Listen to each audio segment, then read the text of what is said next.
Ok. Bueno, pues empezamos. La pregunta que iniciaba yo hace 8 días era la siguiente. Eh, Imagine que yo soy una persona que llegué de visita a la iglesia, tengo necesidades y me acerco en un momento que se dio la oportunidad, me voy a acercar contigo y mi pregunta va a ser quisiera aprender a estudiar la Biblia. Ojo con lo que estoy preguntando. Quisiera aprender a estudiar la Biblia. ¿Qué me recomiendas? ¿Qué hago? ¿Cómo estudio mi Biblia? Empezamos con Chino, por favor. ¿Qué dirías, brother? Presente. Platícanos, ¿qué le dirías a esta persona? Un punto de partida, dile. Lo tiene que entrevistar primero el pastor, le vamos a decir. Sí, te voy a canalizar.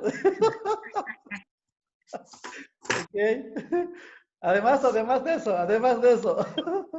Es bueno tener pues lo que me imagino que es lo que hemos visto en la clase, ¿no? De que Sí, este es podamos, un repaso desde el primera clase, hermano. ¿Qué es lo que harías? ¿Qué es lo que se hace? pues empezar a estudiarla con él, ¿no? En primera. Y, no sé, pastor, me agarró en curva. Ok, está bien. Explicarle precisamente los pasos que estamos viendo aquí, ¿no? Que de alguna manera tiene que conocer o hacer los pasos que nosotros estamos haciendo, de analizar un libro, para no iniciar a lo mejor con eso, y proponerle a lo mejor que estudiemos un libro de la Biblia, y pues ya de ir explicando cómo lo haríamos, y los pasos que se tienen que llevar. Ok, voy a hacer una pausa tantito. A ver, quiero pensar, por ejemplo, Víctor, una pregunta, brother. Tú atiendes pacientes, me imagino que hay un protocolo que tienes que seguir desde que el paciente entra por tu consultorio. ¿Podrías así de manera general, hermano, decirnos qué paso sigues? O sea, así en sencillito, ¿qué pasos hace un médico a la hora que entra alguien? Quiero usarlo como ilustración para lo que voy a decir.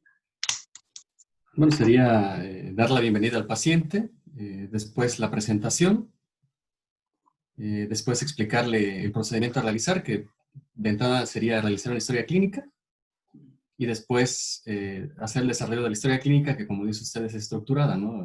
El interrogatorio y después la exploración física, después de esto ya la conclusión con un diagnóstico, el hacer la prescripción del tratamiento y el dar un pronóstico. Eso es un desarrollo. Muy bien, ok. A eso voy, hermanos. Lo que acaba de hacer Víctor, lo que pretendo aquí con este repaso es que ustedes sean capaces de decir, cuando alguien te pregunta, quisiera aprender a estudiar la Biblia, ¿qué voy a hacer? ¿Qué me recomiendas? Lo primerito que ustedes tienen que hacer es, ok, mira, esto es lo que tienes que hacer. Esto es lo primero que vas a hacer. Luego vas a hacer esto, luego vas a hacer esto, luego sigue esto. Traten de contarme qué es lo que yo haría, que tengo un desconocimiento total de la Biblia, pero me gustaría aprender. Ok, César, hermano, ¿cómo responderías a esto?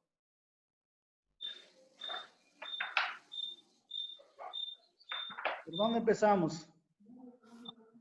Yo no estuve en la clase pasada. No, pero ya he estado en los cursos. Esto es un repaso de todo lo que ya vimos. Básicamente ya vimos 3 pasos. Lo que yo quiero es que ustedes me digan cómo se estudia la Biblia. Porque eso es lo que estamos aprendiendo, cómo se estudia. Entonces, ¿qué hago? Yo soy un principiante, hermanos. Ayúdenme y díganme qué pasos debo hacer o cómo le hago. ¿Algo, hermano César? ¿O esperamos que se encarrile la cosa? Yo creo que sí, porque estoy desconectado. Ok. Víctor, ¿te acuerdas, hermano?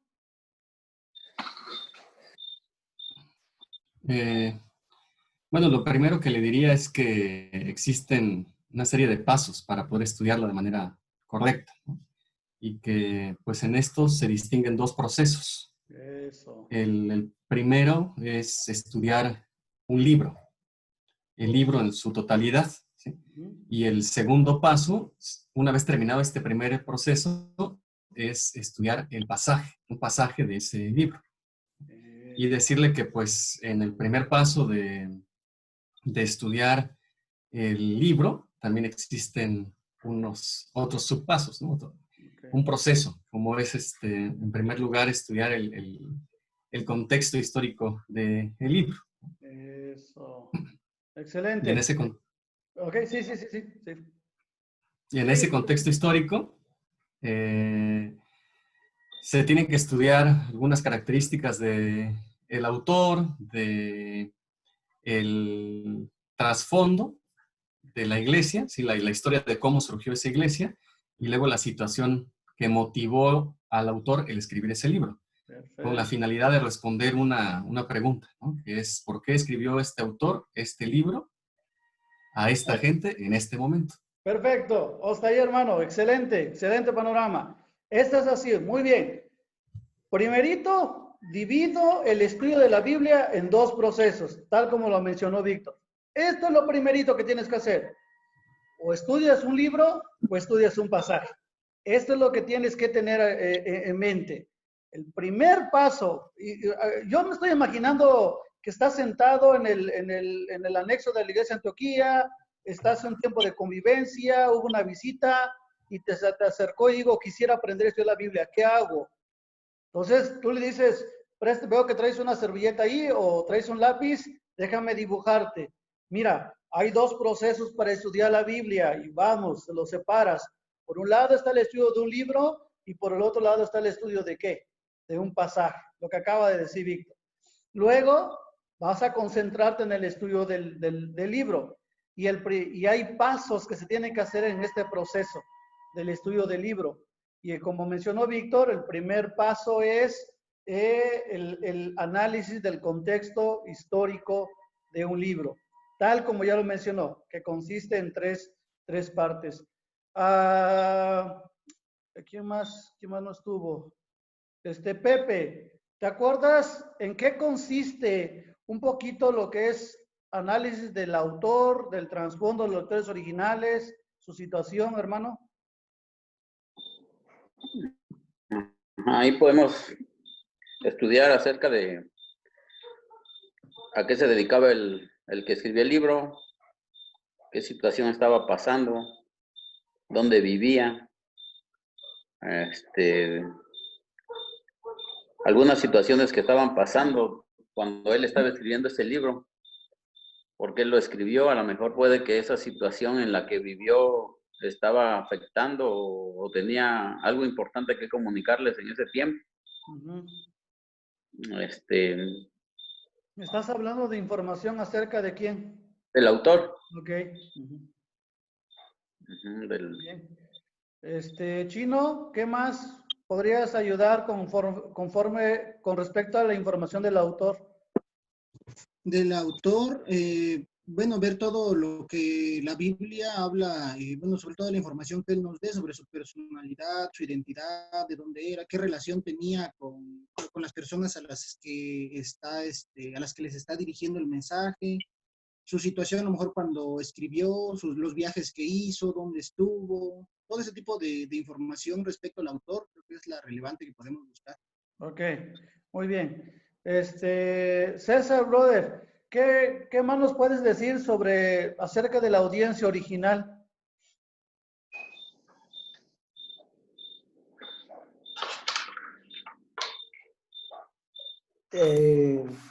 Se tiene que tomar también su contexto histórico, la situación en la que estaban viviendo, a lo mejor tomar en cuenta lo que se vivía también en su época. Okay.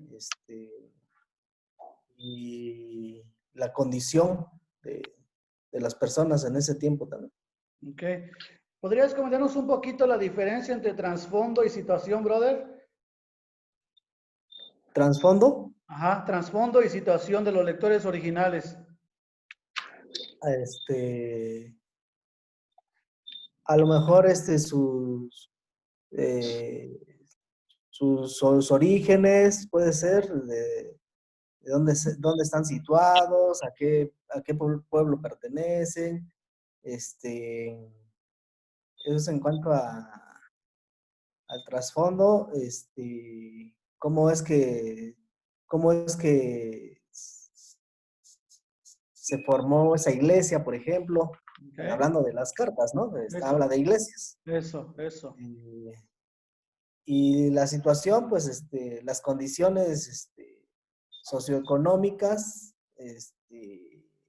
y espirituales en las que se encontraba en ese tiempo las personas o la iglesia. Perfecto, perfecto, hermano. Entonces, hermanos, podemos repetir, como dijo César, Víctor, al final de cuentas vamos a investigar esas tres cosas para contestar una pregunta. ¿Lo podemos repetir todos? ¿Cuál es? ¿Por qué? ¿Lo repetimos? ¿Por qué?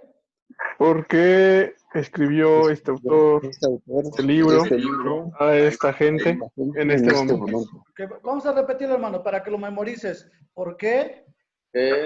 ¿Por qué escribió este autor este este libro libro a a esta esta gente gente en en este este momento? momento?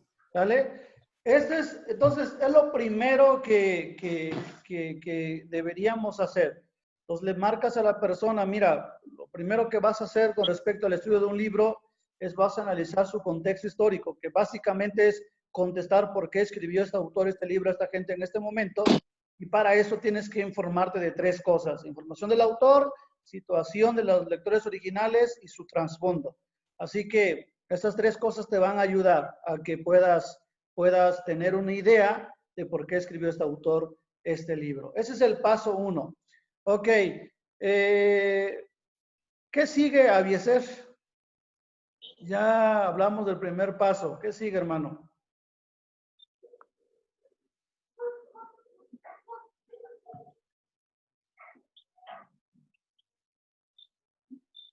Ay, ¿Sería analizar el contexto histórico, hermano, del libro? no, Ok. bueno, el primer paso, No, o sea, ya se hizo el primer paso. ¿Qué sigue? el primero, bueno, después el análisis del contexto histórico. Ujú. El 2 es, hay que identificar el lugar del libro en su contexto bíblico, en la historia redentiva. Es muy importante. Sería el siguiente. Bueno, nos dijiste que no tiene que ver, no afecta en nada el cambio, ¿no? Porque ya el siguiente sería el análisis de la estructura. Pero bueno, como lo fuimos viendo es identificar el lugar del libro en su contexto, en la historia redentiva. Ok. Uh-huh. A ver. Pedro, platícanos un poquito, hermano. ¿Qué te acuerdas de la historia redentiva? ¿Qué ganamos con saber ahí? ¿Qué se hace en esa parte? La historia Bueno, redentiva. ¿Yo? Ajá, Pedro, por favor. Ah, ok. Bueno, ubicar el libro, ¿qué posición tiene en la historia redentiva?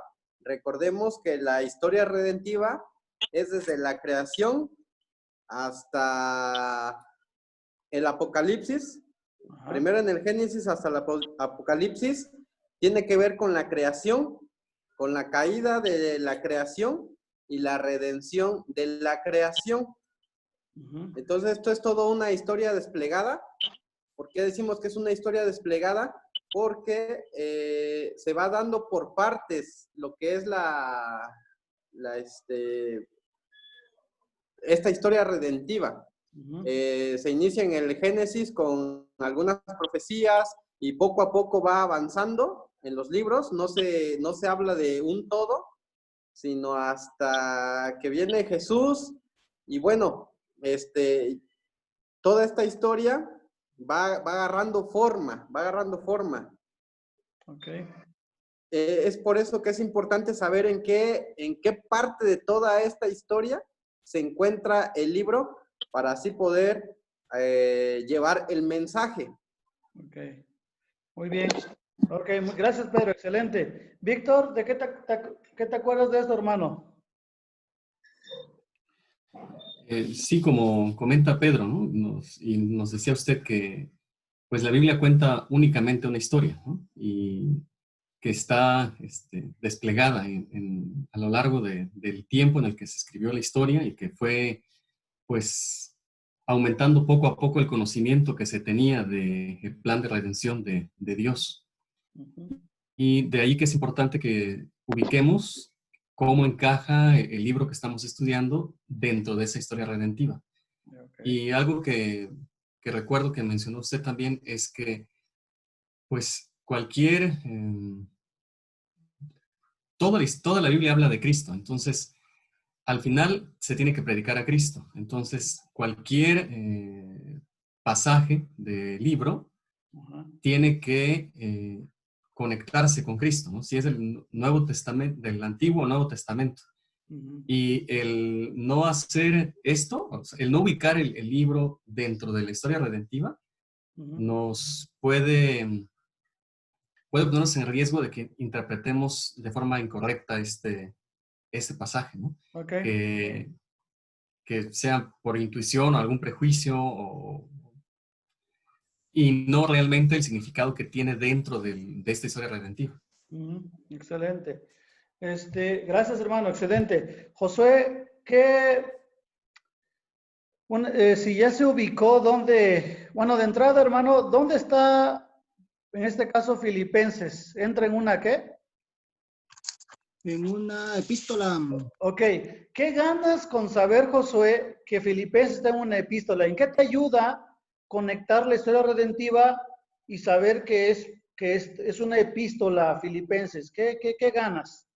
¿En qué te ayuda eso? Porque, bueno, según lo que entiendo con el cuadrito, pues es que son instrucciones que dan a la iglesia. Eso es lo que, bueno, que son los líderes, en este caso Pablo, quienes escriben y dan instrucciones a las iglesias nacientes. Ok. Es lo que puedo aportar. Ok. César, ¿le ayudas, hermano? ¿Qué se gana con saber de que es una carta y que que está ubicado aquí en la historia redentiva? ¿Qué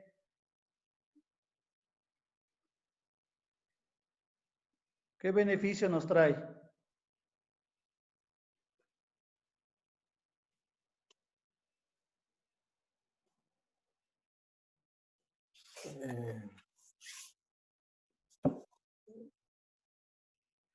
Creo que nos ayuda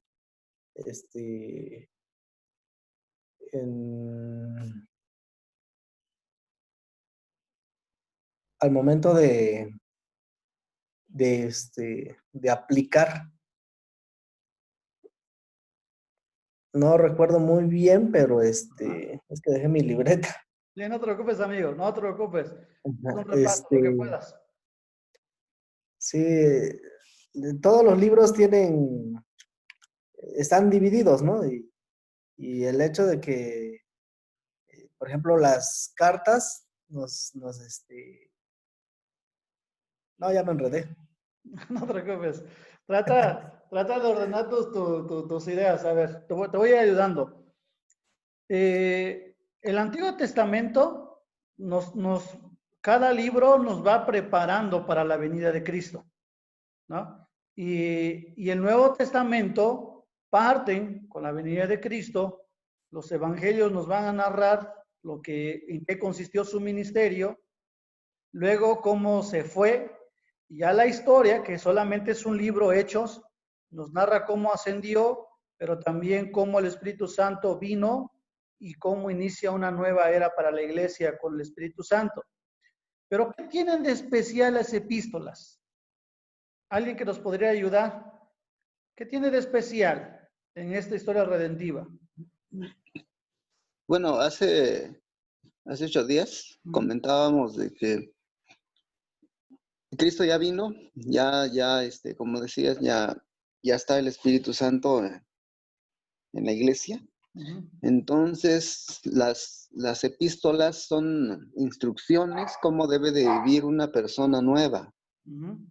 Lo que dice 2 Corintios, ¿no? De modo que si alguno está en Cristo es nueva criatura. Entonces, una iglesia es una es alguien que ya fue redimida por Cristo. Entonces son las instrucciones de cómo debe de vivir una iglesia, o sea, alguien que por quien Cristo dio su vida. Eso, ¿cómo debe vivir un pueblo que ha sido redimido en Cristo Jesús? Los que no lo tienen, hermanos, anótenlo porque esto esto es importante que puedas conectarlo, porque cuando en una de las preguntas que se va a hacer cuando estudies el pasaje, que te va a hacer es, ¿cómo encaja este pasaje con la historia redentiva? Y ahí es donde tú vas a saber, si estás parado en una epístola, debes saber, y aquí hermano Josué Chino, decías tú son instrucciones, y estás en lo correcto, hermano, pero no es solo instrucción, sino es más bien el autor, Pablo o quien sea, está diciendo cómo tiene que vivir un pueblo que ya fue restaurado en Cristo Jesús. Esa es la diferencia, hermano Josué. ¿Sale? Porque si lo dejas solamente que se trata de instrucciones, entonces vas a convertir las cartas en una carga pesada para la iglesia, porque solamente le estás diciendo cómo tienen que comportarse. Y no les estás diciendo que las cartas son el resultado o el fruto o consecuencia de lo que Dios hace en un pueblo que ya redimió. ¿Sí me estoy explicando, hermanos?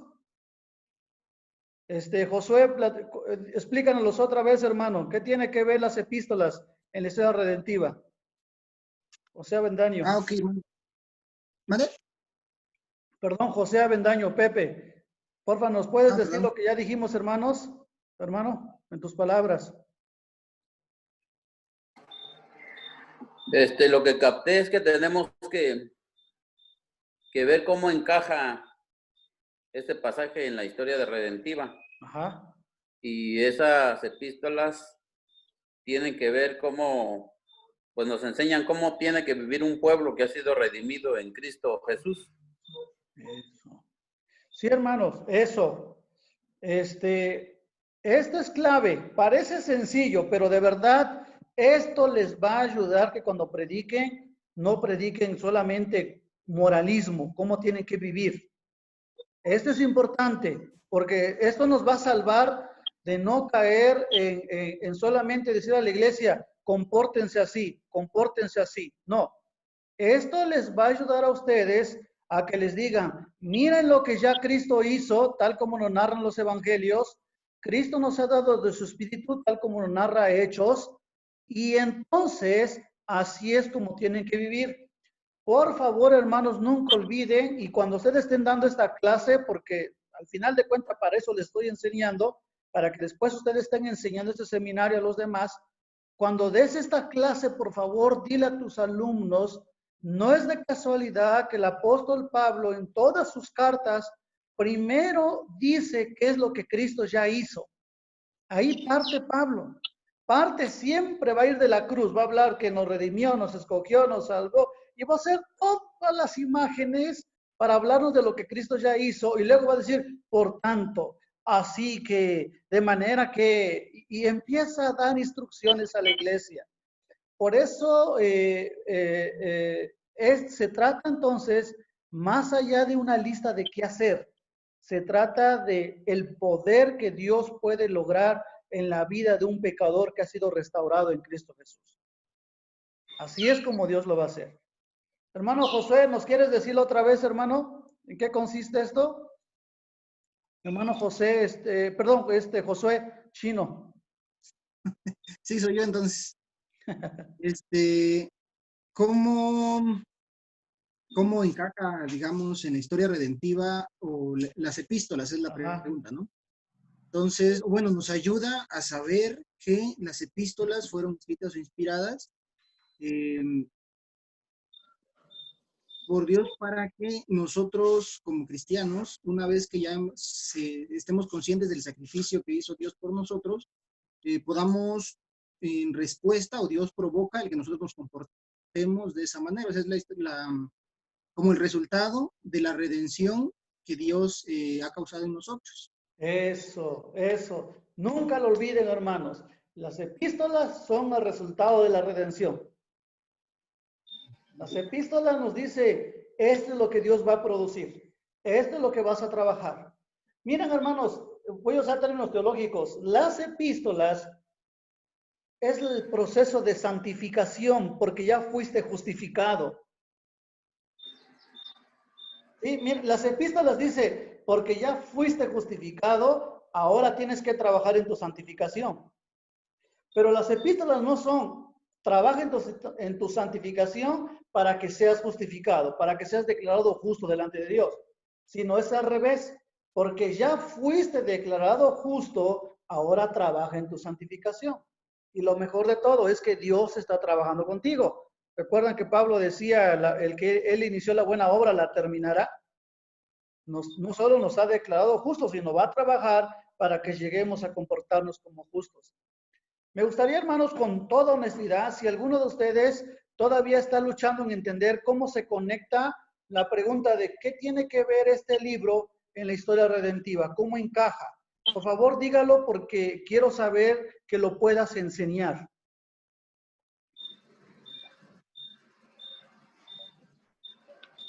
Quisiera, bueno, creo que ayuda bastante a entender. Bueno, ¿yo puedo? Sí, hermano.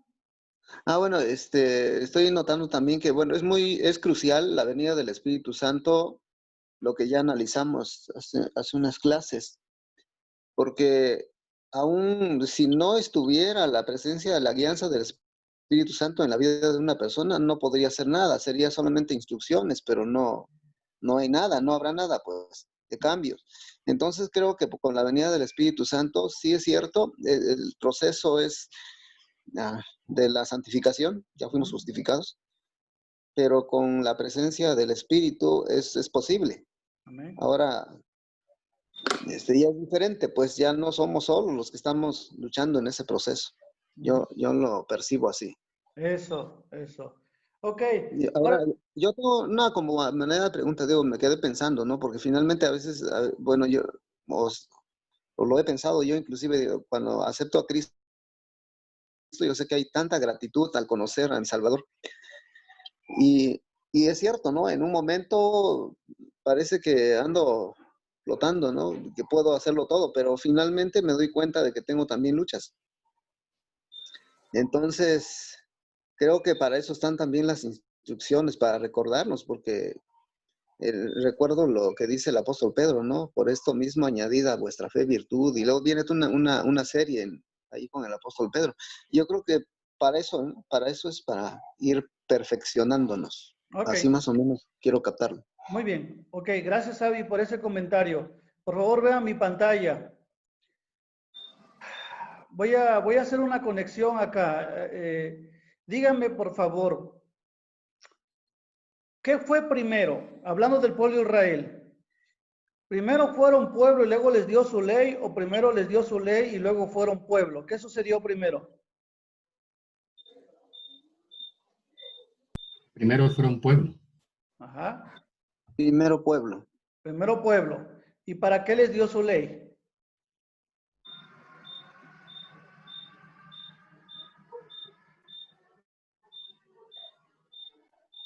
Ayúdense. Para que pudieran vencer el pecado, hermano. Bueno, eso creo. Bueno, sí, ok, estoy de acuerdo. Pero en términos más todavía exactos, ¿por qué se le dio la ley al pueblo? Ya los eligió pueblo, ya son su pueblo especial. Luego les va a dar la ley, que la ley se los va a dar en el desierto con Moisés. ¿Por qué les da su ley? ¿Para qué? ¿Para regular la conducta del pueblo? ¿Puede ser? Muy bien, para que sepan cómo deben conducirse. Ahora que ya son pueblo de Dios. ¿Sale? Pero la historia de Israel, todo el Antiguo Testamento, nos cuenta una historia de fracaso, que no pudieron. Y necesitaba venir uno que sí iba a cumplir con la ley, y ese es Cristo. Porque su pueblo no pudo cumplir con su parte de guardar la ley. Y gracias a que vino uno para cumplir por su pueblo, ahora vean lo que sucede en el Nuevo Testamento. En Cristo, nosotros hemos sido declarados como si nos hemos comportado perfectamente como Cristo lo hizo. aunque no lo hemos hecho. Como dijo Abiezer, nosotros fracasamos.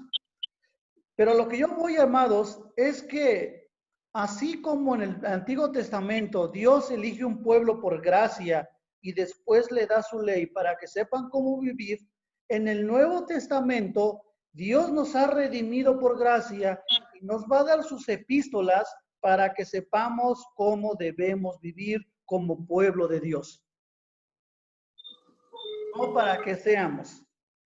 Obviamente, cuando lees estos, tanto evangelios, historia y epístolas, también le va a hablar a los incrédulos para que pongan su fe en Cristo y para que sepan cómo tienen que vivir. Pero esta carta, hermanos, está dada para el pueblo de Dios. Son hechos para que el pueblo sepa cómo tiene que conducirse ahora que ha sido redimido ya en Cristo Jesús. ¿Sale? Ok, hermano César, ahora sí ayúdame, hermano. ¿Cómo lo dirías?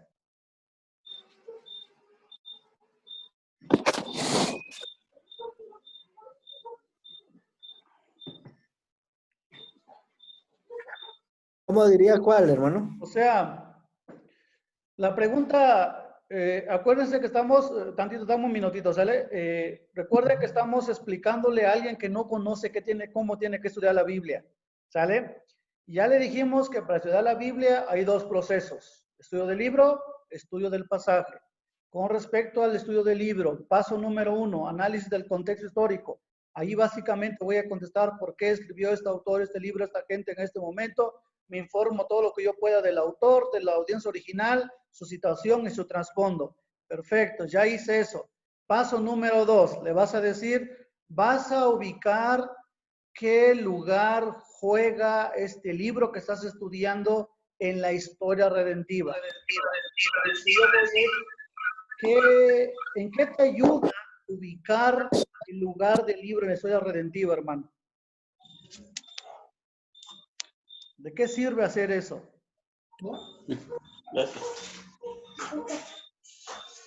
Ayuda a que podamos entender mejor el plan de salvación. Como se explicaba ahorita, ¿no? Cuando nosotros vemos que, bueno, estudiamos un libro que es antes de la venida de Cristo, pues nos ubica en la historia. Entonces ahí podríamos explicar algunos aspectos, ¿no? que se tocan en el libro, por ejemplo, el fracaso del pueblo, la desobediencia del pueblo y todo eso, se puede explicar y nos ayuda a poder explicar que más adelante, cuando Cristo viene, es aquel que cumple esa ley y que finalmente justifica al creyente. Ok, y por último, hermano, ¿en qué consisten las epístolas? Pues consiste en lo que decías hace rato, ¿ah? Pues consiste en enseñar o interpretar que todo lo que está escrito en las epístolas es de la manera que se debe conducir un pueblo que ya ha sido redimido por Dios. Perfecto. Eso es lo que busco, hermanos. Ahora estamos viendo epístolas, pero esto es lo que tienen que hacer todos, tienen que ubicar. Así como ya saben, ok, esta es una epístola. Las epístolas es la manera visible de un pueblo que ha sido transformado en Cristo Jesús. Perfecto. Pero ¿qué pasa si es un evangelio? ¿Qué pasa si estás estudiando Hechos? Bueno, si es evangelio, estás parado ante un libro que te está diciendo cómo fue el ministerio de Cristo Jesús. ¿En qué consistió? ¿Qué enseñó? Pero si estás parado ante la historia que es Hechos, estás viendo cómo Dios está formando un pueblo ahora guiado por su Espíritu Santo, preparando todo lo que necesitan porque les va a enseñar cómo tienen que vivir. Y si estás leyendo Apocalipsis, pues ya te está hablando de la restauración que Cristo va a traer finalmente en la historia, al final de la historia. ¿Sí me estoy explicando, hermanos? Estoy tratando de que quiero que ustedes tengan lo mejor, lo mayor claro esto, porque quisiera, como yo les dije, de verdad, que puedas en un café escribírsele en una servilleta a alguien y le digas, en esto consiste este libro, que puedas saber. Hermano Miguel, ¿nos quieres platicar un poquito, hermano? Por último, solamente en tus palabras, lo que ya dijimos. ¿En qué consisten las epístolas y cómo encajan en la historia redentiva? Sí, hermanos, buenas noches. Pues las epístolas, yo lo anoté porque se me hizo algo muy importante cuando recién empezábamos a ver lo de la historia redentiva, la historia de la redención. Y sí me llamó mucho la atención porque dice, las epístolas nos enseñan cómo deben vivir como resultado de la obra de Cristo en ti. Y también lo que me llamó mucho la atención es que a veces lo que pues suelo hacer de pronto es en querer adelantarme, ¿no? Y otro punto que anoté es que dice que antes de decir cómo debes comportarte o cómo exhortar a los hermanos cómo deben comportarse, dile primero lo que Cristo ya hizo por nosotros o por ti, ¿no? Entonces es ahí donde se resume pues la importancia de saber, como bien estamos comentando ahorita, en qué estamos parados, ¿no? En qué libro, en qué parte de la historia redentiva. Ahorita, como bien lo comentaban, es epístolas. Bueno, las epístolas te deben reflejar, ¿no? La manera de cómo ahora te comportas después de que Cristo te rescató. Y ahora, como bien se comentaba anteriormente, si es un evangelio, bueno, estás parado en un evangelio, saber explicar esta historia redentiva, en qué partes del evangelio la vas a aplicar, ¿no? Entonces, eso es lo que se me hace muy interesante porque anteriormente pues como que desconocíamos, ¿no? O a manera personal yo desconocía esa parte, ¿no? Qué importancia es saber en qué parte de la historia redentiva estás parado, ¿no? Para poder desarrollar el tema y sobre todo no perderse, ¿no?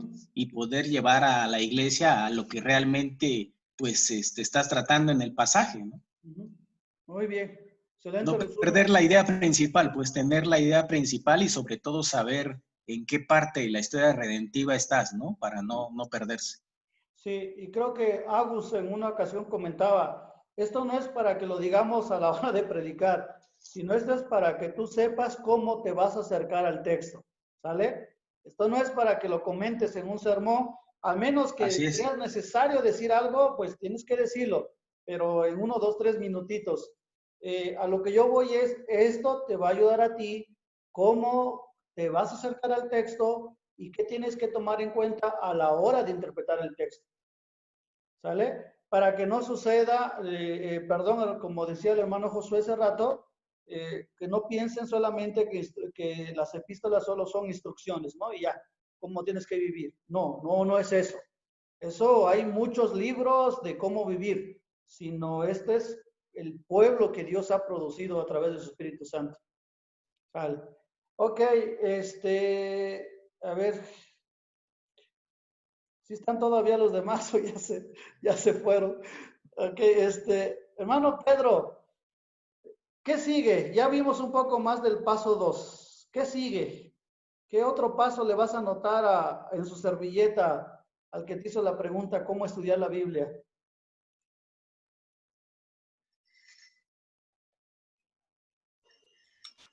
Sigue cómo estructurar un libro.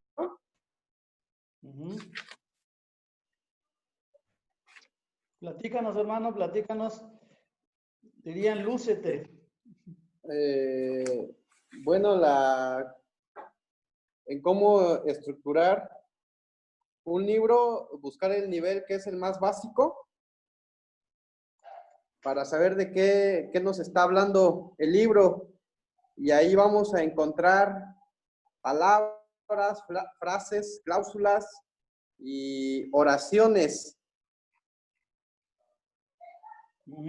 También las claves gramaticales para ir estructurando. Ok. Ayúdale, por favor, Víctor. ¿Qué más? Bueno, además de estas palabras claves que bueno, les recomendaba que tratáramos de aprendernos, ¿no? Y que en la medida que más las estudiemos la Biblia poniendo atención en estas palabras, podemos ver cómo se conectan. Y además, otra cosa es identificar el género al que pertenece el libro que se está estudiando. Porque pues no es lo mismo que se trate de un libro histórico, que tiene un objetivo de contar una historia, a un libro poético, por ejemplo, ¿no? Que sus objetivos son transmitir emociones. Okay. Entonces, identificar este género nos ayuda también a poder interpretar de forma correcta el libro. Ok. Jorge Mata, ¿qué te acuerdas, brother? Lo que explicaba mi cuatísimo Agustín, justamente ahí de cómo afecta a los géneros que está hablando Víctor. Podemos ver lo que estaba diciendo de los poéticos, los históricos, lo que quiere enfatizar el autor, el propósito y lo que podemos buscar. Eso. Todo eso era lo que podíamos como que ir desglosando las cosas. Por eso el paso 1, 2, de hecho, hace usted mención de que el paso 1 y el 3 tenían cierta modificación en que usted hacía para que nosotros lo pudiéramos tomar como 1, 2 y 3 con relación a ya ir desmenuzando un texto, utilizando el género, ubicarlo de lo que quiere transmitir más que nada, para pues ya estar siendo ya más minucioso en lo que se va pues tal vez a predicar, ¿no? Ok. Espérame tantito, Jorge. Quiero preguntarte algo acá, ayúdanos. ¿Qué te acuerdas de esto, brother? Entonces, dame un segundo, ¿eh?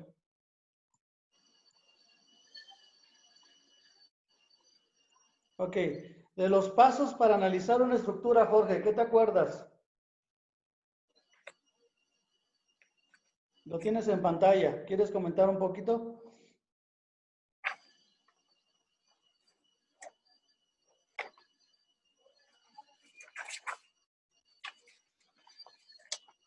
Las ideas principales.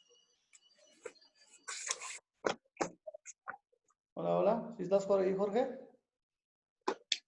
Sí, perdón, es que tenía silenciado mi micrófono. Ahí era cuando usted ponía el ejemplo de los distintos autores que habían como desglosado Filipenses y que al fin muchos tienen como su criterio en el cual es la salutación y luego pasan como a la bienvenida o algo así, pero que usted nos ponía cómo lo hizo usted, pero a fin de cuentas a lo que va es que nosotros tratemos de saber cómo lo estamos interpretando, o sea, nosotros podíamos desglosarlo de distinta manera como la que hizo usted, pero teníamos que explicar el por qué. Algo así me acuerdo. Ok, ahora de lo que tienes en pantalla, ¿te acuerdas algo?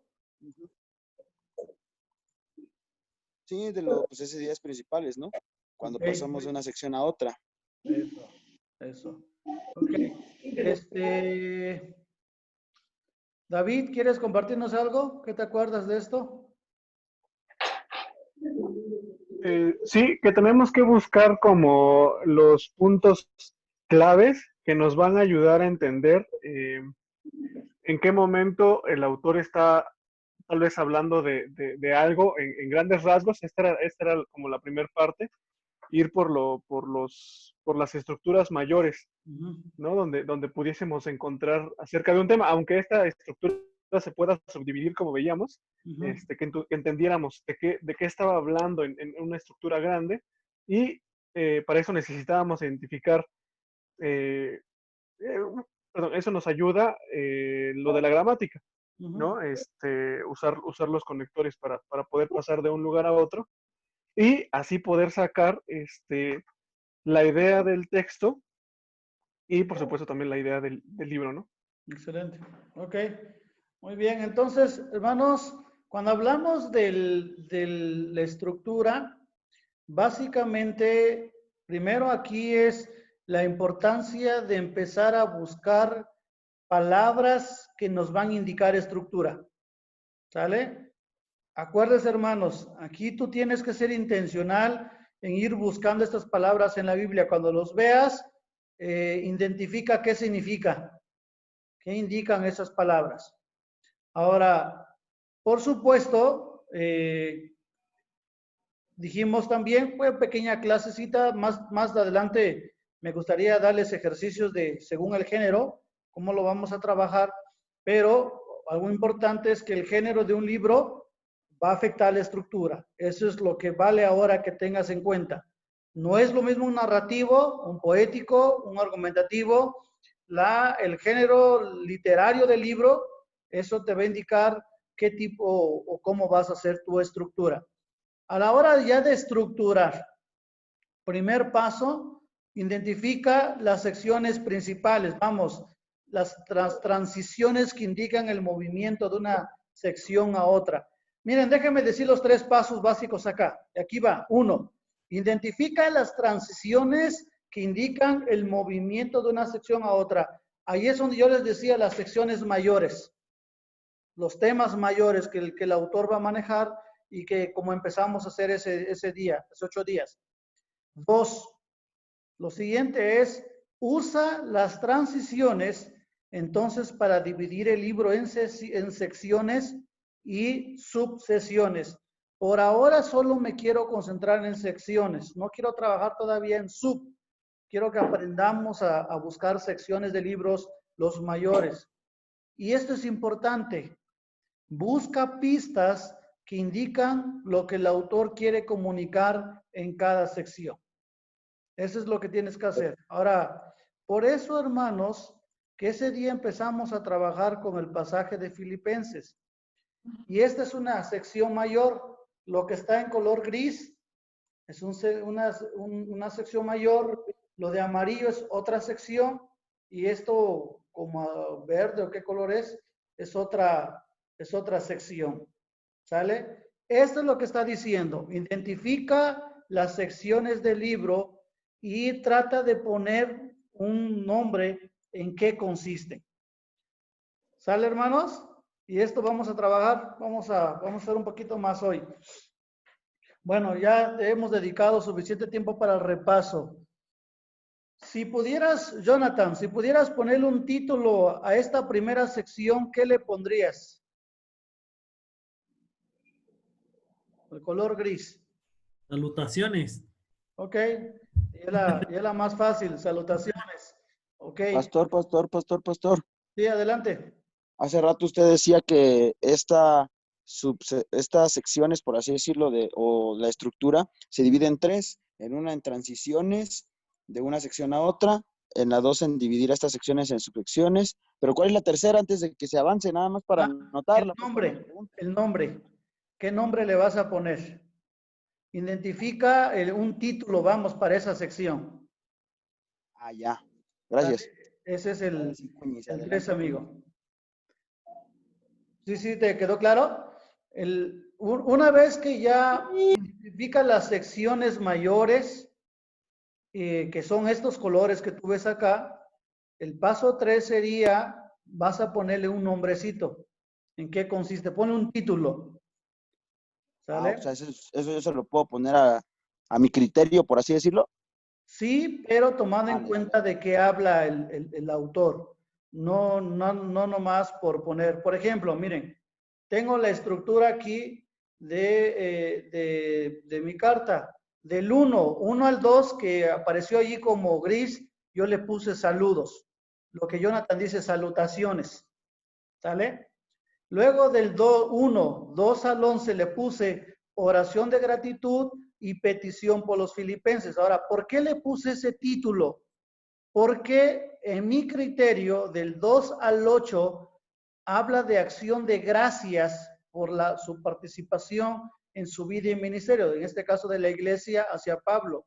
Y luego del 9 al 11 habla de la oración pastoral para que crezcan en amor y discernimiento.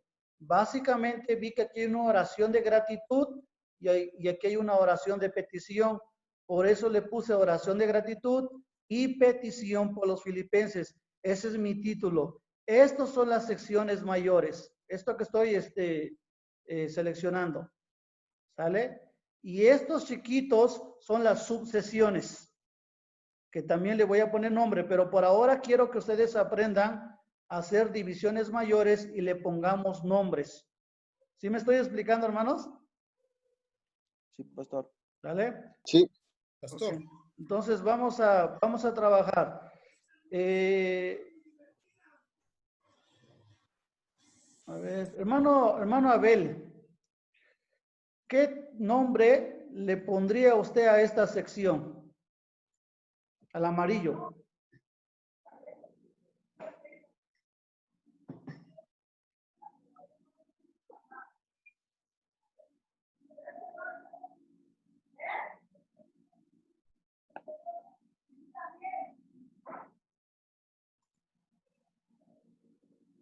Hola, hermano Abel, ¿sí usted está ahí? Hermano, nada más que estoy analizando. Ok, adelante, hermano, adelante, está bien.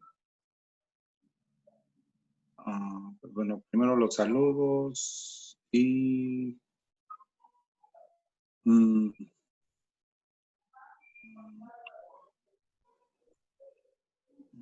alguien que me ayude allá. Ayuden al hermano. ¿Cómo le pondrían a esto? Bueno, yo le pondría oración de gratitud y petición. Okay. O intercesión. Peticiones, ¿no? Ok, muy bien. Gracias, hermano Agus. Está bien. De hecho, eso se trata estas clases a partir de este momento, porque ustedes van a estar practicando qué nombres le van a poner. ¿Sale? Y como ya acabó de decir el hermano Agus, tiene él le pone, ¿o qué me dictas, hermano? ¿Oración de qué? De gratitud e intercesión por los filipenses. Ok. Quería hacer un comentario antes. Dime, Por ejemplo, no sé cómo es más fácil, a mí se me hace más fácil, en vez de llamarle secciones, a lo mejor para mí se me hace más fácil llamarle idea principal y luego ideas secundarias. Entonces, a lo mejor la idea principal, las ideas principales serían, por ejemplo, las salutaciones, y la otra idea principal es que el apóstol Pablo ora, intercede por la iglesia por los filipenses, ¿no? Y ya las ideas secundarias serían las subsecciones. Yo así le entiendo un poquito más, se me hace más fácil comprender como ideas principales o ideas primarias y exacto. Esto sería la idea principal. Idea principal o idea primaria. Ok. Ajá. ¿Y esto? Y esas serían las ideas secundarias. Ok. Entonces ya entendemos que esas ideas secundarias van dentro de una idea primaria o idea principal. Ok. De hecho, hermano Agus, el paso,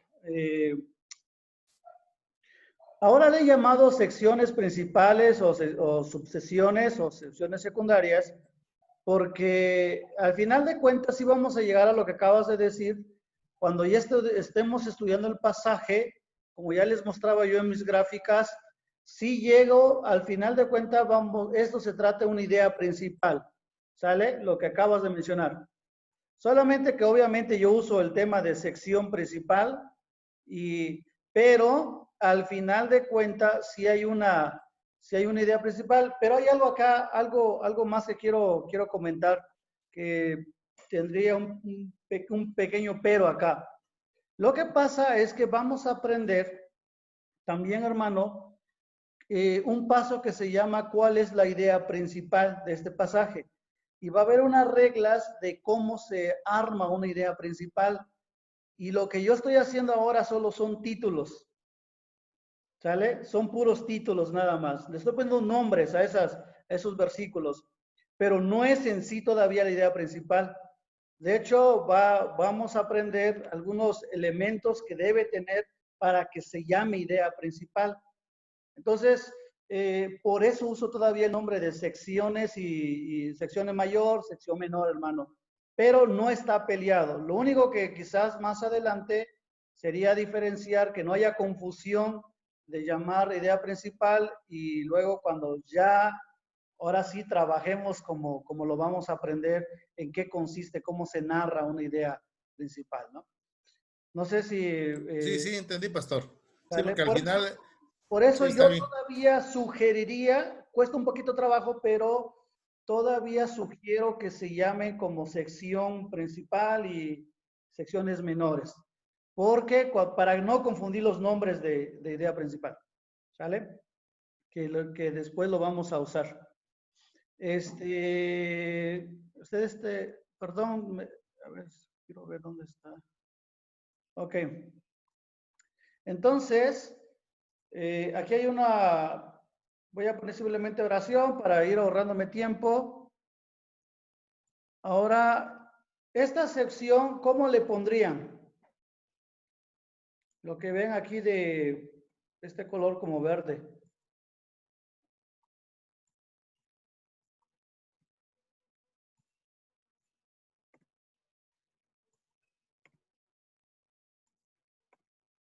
¿Cómo le pondrían, hermanos? Algo como el avance o el progreso del Evangelio. Ok, muy bien, muy bien. El avance o progreso, como gusten, del Evangelio. ¿Sí está entendiendo lo que estamos haciendo, hermanos? Le estamos poniendo un pequeños títulos, nada más, para que nos va a ayudar a la hora de verlo, sabes más o menos de qué trata estos versículos, del avance del Evangelio. Eso es todo. ¿Alguien está confundido?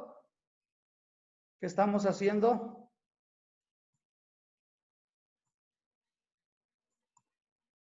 ¿Vamos bien? Sí. Ok. Ahora dígame, vamos a empezar aquí. Y otra cosa que probablemente estoy sospechando, hermanos, que puede afectar aquí a la clase, es que si no has leído la carta, probablemente no sabes realmente de qué está hablando esos versículos. Por eso es importante que a partir de ahora, porque en esto van a ser las próximas clases, por favor, van a leer la carta, ¿sale? Y le van a ir poniendo títulos como lo que acabamos de hacer. Eso es lo que les pido que hagan.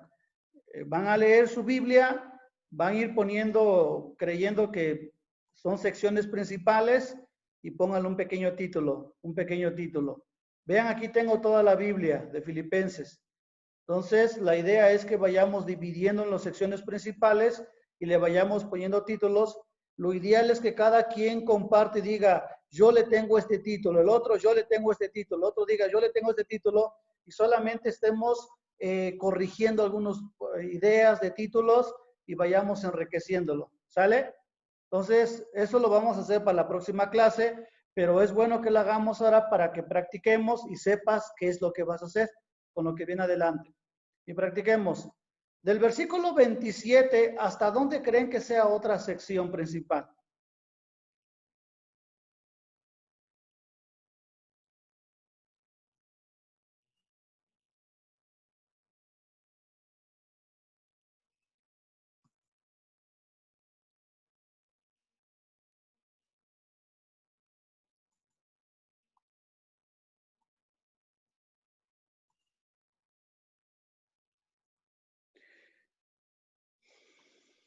¿Propuestas? El 30, ¿no? Al 30. ¿Qué dicen los demás? Aquí Reina Valera lo maneja hasta el 30, hermano. Ya, pasando al segundo. Pero la Reina Valera divide como del 12 al 30, hermano. Y nosotros dividimos como una sección principal del 12 al 26.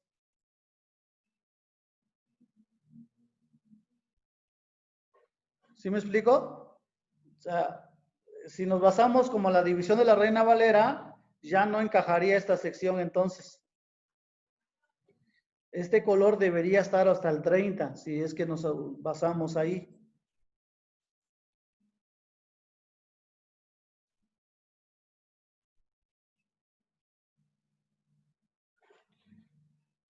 ¿Alguna propuesta? ¿Hasta dónde lo dividimos?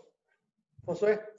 Pues, bueno, no sé si estoy bien, pero creo que, o entiendo que a partir del capítulo 27, Pablo empieza a decirles o hacerles como un exhorto, o les empieza a decir o invitarlos a que se comporten enfocados hacia su conducta. Y de ese tema creo que termina de hablar después del capítulo 2, hasta incluso les pone el ejemplo de Cristo y todo. Yo diría que hasta después de que les pone el ejemplo de Cristo, al 11 o al 12, yo creo, porque trata más o menos el mismo tema, que les hace ese llamado, esa invitación a que se comporten con esa dignidad de llamada, creo yo. Muy bien, muy buena aportación. De hecho, partan con lo que acaba de mencionar Josué. Tomen en cuenta lo que dijo. A partir del 27, el apóstol Pablo va a empezar a dar recomendaciones. ¿Hasta dónde se obvio un cambio? Si empieza allí, ¿dónde sucede un cambio?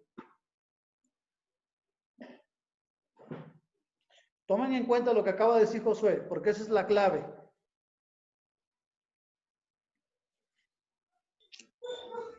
Hasta el capítulo 2, versículo 18, porque ahí también le sigue dando indicaciones, donde dice la Reina Valera, luminares del mundo. Ajá. Y es hasta el 18, hermano. El 2, le sigue 18. Porque, ¿qué sucede después del 18? Pues ya entra con dos personas en específico. Eso, muy bien. Después del 1:27 hasta el 2:18, el apóstol Pablo se va a dirigir a toda la iglesia de Filipos, pero del 2:19 se va a concentrar únicamente en 2 personas. Ya no va a estar hablando de todos, se va a enfocar en 2 personas. Entonces, podemos tener como una división mayor hasta el 2:18. Hasta acá. A ver, vamos a ver cómo podemos pintar esto.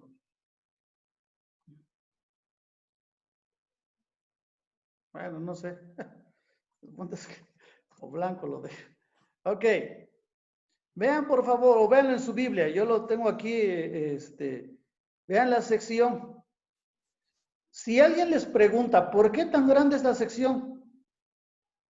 O sea, ¿qué básicamente, de qué trata, qué es lo que hizo el apóstol Pablo en todos los versículos? Los invita a cuidar su conducta o su vida cristiana. Bueno, es lo que me creo. Eso, muy bien. ¿Alguien más quiere complementar? ¿O alguien no está de acuerdo? Con toda confianza, hermanos. Podría ser también reflejar una conducta digna del Evangelio. Y algo importante, hermano, sería también bueno, retomando un poco lo que dijo el hermano Abel, que si nos vamos o nos guiamos por cómo viene el capítulo, pues sí como que no podríamos o podríamos perdernos. Entonces es importante tomar los nombres. Por decirlo, en el capítulo 2 al inicio dice humillación y exaltación de Cristo. Ajá. Y luego dice del 12 al 18 testimonios de luz. Entonces como que todos esos subtítulos nos podrían dar una idea hasta qué momento está hablando de cómo comportarnos, de exhortarnos, ¿no? Y después, como bien comenta, a partir del 19 dice 2 colaboradores ejemplos o ejemplares. Entonces ya no está hablando a todo el pueblo, sino a 2 en específico y está dejando de dar exhortaciones. Eso. Entonces sí sería importante tomar en cuenta esos como subtítulos, por así queremos llamarles, a los capítulos que trae inmersos ahí. Ok, está bien, solo que yo recomendaría ahora, por cuestión de que están aprendiendo, omítanlo. De hecho, mi consejo, hermanos, es que si pueden, hagan lo que yo tengo en la computadora. Copien todo el pasaje dejen los versículos y capítulos para que no haya mucho problema. Cuando yo aprendí, a mí me pedían que quitara yo capítulos y que quitara yo versículos. El asunto era que a la hora de enseñarlo, ¿cómo les digo? A partir de qué línea, era muy difícil para mí explicarlo en clase.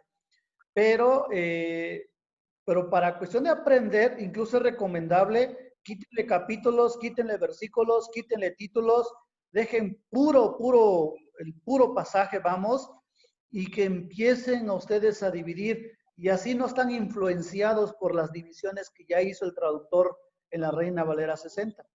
Porque si van a leer otra versión, va a cambiar. Entonces, los puede confundir.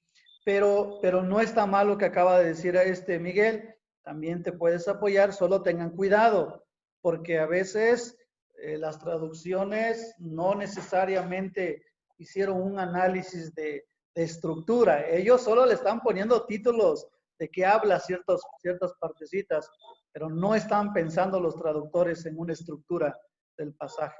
¿Sale? Eso nomás como advertencia. Ellos no se sentaron a estructurar el libro. Ellos ven de qué narra ciertos párrafos y ese es el título que le ponen. Pero, por ejemplo, lo que acabamos de hacer, del 1.27 hasta el 2.18, ven cómo ustedes pudieron observar que se trata de indicaciones a la iglesia en general. ¿Sí? Miguel hizo un comentario que trataba de comportarse como algo. ¿Dónde observaste eso, Miguel? ¿Por qué vino ese comentario? Por lo que comentaba el hermano Abel, que en la Reina Valera venía como que hasta el 30, ¿no? Dejando de lado que podríamos continuar hasta el capítulo 2 si lo seguíamos analizando, que seguía dando las exhortaciones. A eso era mi comentario, porque finalmente, como bien decía, si nos dejamos llevar por esa versión de la Reina Valera, pues probablemente el autor corta hasta el 30, pero si nosotros no ponemos atención, continúa en el capítulo 2, ¿no? Que eso es lo importante que podamos aprender, que no se corta, pues, sino continúa. Así es. Y poder diferenciar cuando ya empieza a hablar en específico de Epafrodito, pues, ¿no? Entonces ahí ya deja de hablar en general y empieza a enfocarse a dos personas solamente. Pero lo importante es tener, como bien decía, varias versiones y apoyarnos de ellas, porque yo tengo una versión de lengua actual que sí habla precisamente hasta el 18, donde sigue exhortando pues al pueblo filipense. Y a partir del 19 ya aquí dice 2 colaboradores ejemplares, que es donde empieza a hablar de Timoteo y Epafrodito. Pero sí, como bien comentaba, mi comentario era ese, porque a veces nos dejamos llevar por la versión en la que estamos y probablemente si consultamos otra, pues podemos darnos cuenta que continúan esas exhortaciones y nos pueden servir como apoyo. Ok. ¿Qué título le pondrían a esta sección? Yo le pondría instrucciones de cómo vivir en el Evangelio. Ok. Ahora, ¿dónde lo viste? ¿Qué te motivó a ese título, hermano?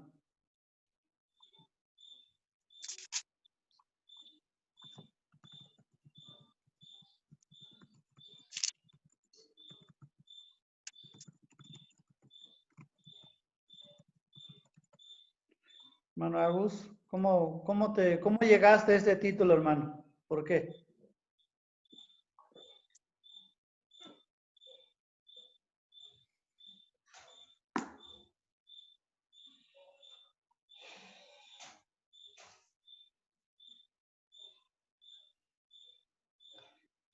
¿Está desconectado tu micrófono, hermano? ¿Estás hablando?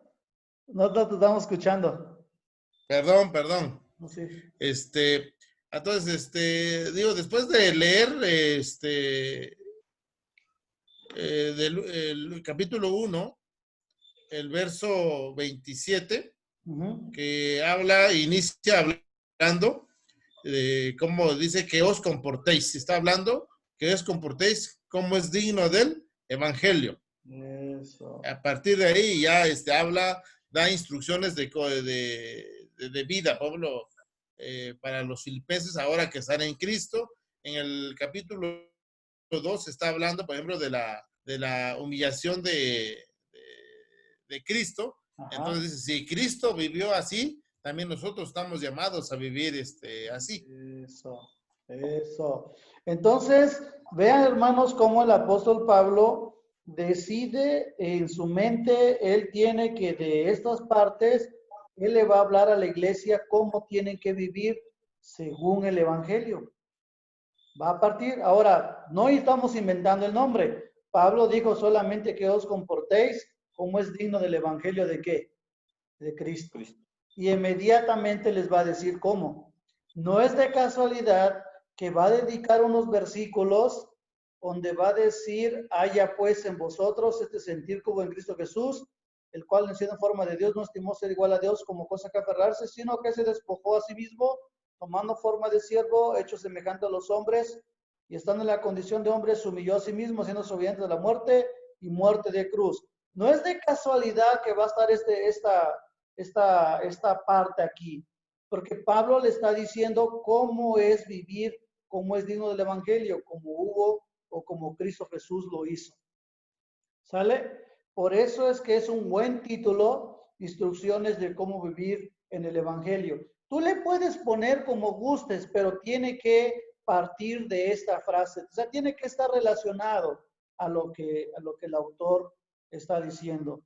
Déjeme ver cómo le puse yo. Solo como para que lo miremos. Yo le puse el llamado a una conducta digno del evangelio. Eso es todo. ¿Se dan cuenta? No, en otras palabras, pero es lo mismo. Entonces, aquí en tu estructura, hermano, se tiene que revelar tu estilo, tu forma de hablar, tu personalidad. Es tu estructura, hermanos. Nadie te tiene que regañar por qué le pusiste en ciertas frases, pero al final del día consiste en lo mismo. Trata de lo mismo. ¿Dudas, hermanos? No, pastor. Ya saben que nos vamos a hacer lo siguiente. Quiero pararos hasta aquí y quiero pedirles para que podamos enriquecer la clase para el domingo. Por favor, trabajen Filipenses y compártanos ya para el domingo. Vamos a decir, miren, yo lo dividí de aquí a aquí y le puse este título. De aquí a aquí y le puse el título hasta el capítulo 4. Ya nomás compartimos, ya va a ser más fácil para mí. Y ya solamente voy a ir preguntándoles por qué lo dividiste allí, qué te llevó a eso. Porque no tiene que ser así como que por deducción, sino tiene que ser demostrable. Tienes que decirle a alguien, lo dividí por esta razón, porque observo esto, porque noté esto. ¿Alguien tiene dudas, hermanos, de lo que se tiene que trabajar? ¿Lo hacemos así? Entonces ya el domingo ya compartimos todos. Y y lo ideal, hermanos, háganlo porque al final de cuentas ya va a ser su trabajo. Esto se va a hacer una vez y ya lo van a tener. Cuando ustedes ya estén compartiendo Filipenses, ya tienen su propia estructura y con sus propios títulos. ¿Sale? Ok, preguntas, hermanos. Preguntas de esto que vimos. Hoy volvimos a hacer un repaso y volvimos a tratar de un pequeño ejercicio para que vean qué es lo que vamos a hacer. ¿Están confundidos? ¿Ya están desanimados? Eso los motiva, los frustra. Platíqueme, hermano. Ya quiero empezar a dar las clases, hermano. Eso. Eso. Platíqueme su experiencia, hermanos.